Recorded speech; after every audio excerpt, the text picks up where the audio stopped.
భారత్లో చొరబడేందుకు యత్నించిన ఇద్దరు ఉగ్రవాదులను మట్టుబెట్టాయి భద్రతా దళాలు. ఉగ్రవాదుల చొరబాటు ప్రయత్నాన్ని తిప్పికొట్టాయి. జమ్మూ కశ్మీర్ బారాముల్లాలో ఆయుధాలు, మందుగుండు సామాగ్రితో చొరబడేందుకు ఇద్దరు ఉగ్రవాదులు ప్రయత్నించారు.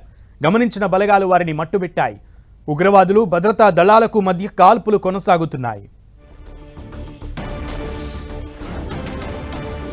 జమ్మూ కశ్మీర్ బారాముల్లా దగ్గర ఉగ్రవాదులు భారత్లోకి అక్రమంగా చొరబడేందుకు ప్రయత్నించడంతో భారత సైనికులు ఒక్కసారిగా కాల్పులు జరిపారు. జమ్మూ కశ్మీర్ బారాముల్లాలో ఆయుధాలు, మందుగుండు సామాగ్రితో చొరబడేందుకు ఇద్దరు ఉగ్రవాదులు ప్రయత్నించారు. గమనించిన బలగాలు వారిని మట్టుబెట్టాయి. ఉగ్రవాదులకు, భద్రతా దళాలకు మధ్య కాల్పులు కొనసాగుతున్నాయి.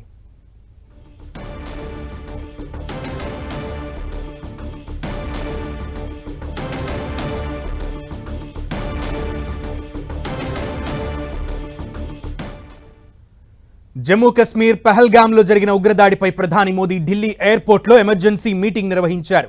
సౌదీ నుంచి ఢిల్లీ ఎయిర్పోర్ట్లో దిగగానే జాతీయ భద్రతా సలహాదారు అజిత్ దోవల్తో భేటీ అయ్యారు. కేంద్ర విదేశాంగ మంత్రి ఎస్ జయశంకర్, జాతీయ భద్రతా సలహాదారు అజిత్ దోవల్, విదేశాంగ శాఖ కార్యదర్శి విక్రమ్ మిస్రీతో భేటీ అయ్యి ఘటన గురించి చర్చించారు. దాడి తీరును వారు ప్రధానికి వివరించారు. ఇక ఉదయం 11 గంటలకు ప్రధాని అధ్యక్షతన భద్రతా వ్యవహారాల కేబినెట్ కమిటీ సమావేశం కానుంది. ఇప్పటికే కేంద్ర హోంమంత్రి అమిత్ షా శ్రీనగర్కు చేరుకున్నారు. భద్రతా సంస్థల ఉన్నతాధికారులతో సమావేశమై పరిస్థితులను సమీక్షించారు. నేడు ఆయన దాడి చోటు చేసుకున్న పహల్గామ్ ప్రాంతానికి వెళ్లి పరిశీలించనున్నారు. కశ్మీర్లో మినీ స్విట్జర్లాండ్గా పేరొందిన పహల్గామ్ సమీప బైసరన్ లోయలో ఉగ్రవాదులు నిన్న భీకర దాడికి పాల్పడ్డారు. మధ్యాహ్నం 3 గంటల సమయంలో సైనిక దుస్తుల్లో వచ్చిన ముష్కరులు పర్యాటకులను చుట్టుముట్టి అతి సమీపం నుంచి కాల్పులు జరిపారు. ఈ ఘటనలో 28 మంది ప్రాణాలు కోల్పోగా పదుల సంఖ్యలో గాయపడ్డారు. ఈ ఘటన అనంతరం అడవుల్లోకి పారిపోయిన ఉగ్రవాదుల కోసం భద్రతా బలగాలు ముమ్మర గాలింపు చర్యలు చేపడుతున్నాయి.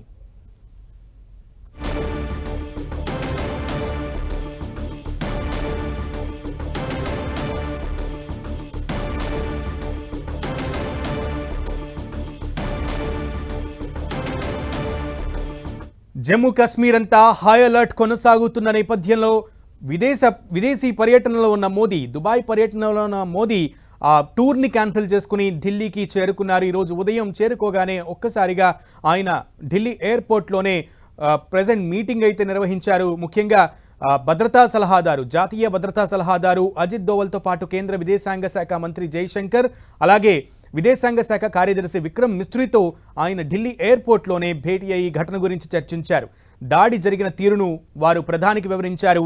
ఇక ఉదయం 11 గంటలకు ప్రధాని అధ్యక్షతన భద్రతా వ్యవహారాల కేబినెట్ కమిటీ సమావేశం కానుంది. ముఖ్యంగా ఉగ్రదాడి ఘటనపై ప్రధాని హై లెవెల్ మీటింగ్ నిర్వహించబోతున్నారు. ఈ నేపథ్యంలో నిన్న ఘటన జరిగిన వెంటనే అమిత్ షా అయితే శ్రీనగర్కు చేరుకున్నారు. అక్కడ అమిత్ షా, కేంద్ర హోంమంత్రి అమిత్ షా ఉన్నతాధికారులతో సమావేశమై పరిస్థితులను సమీక్షించారు. నేడు ఆయన దాడి చోటు చేసుకున్న పహల్గామ్ ప్రాంతానికి వెళ్లి అక్కడ క్షుణ్ణంగా పరిశీలించనున్నారు. కశ్మీర్లో మినీ స్విట్జర్లాండ్గా పేరొందిన పహల్గామ్ సమీప బైసరన్ లోయలో ఉగ్రవాదులు నిన్న భీకర దాడికి పాల్పడ్డారు.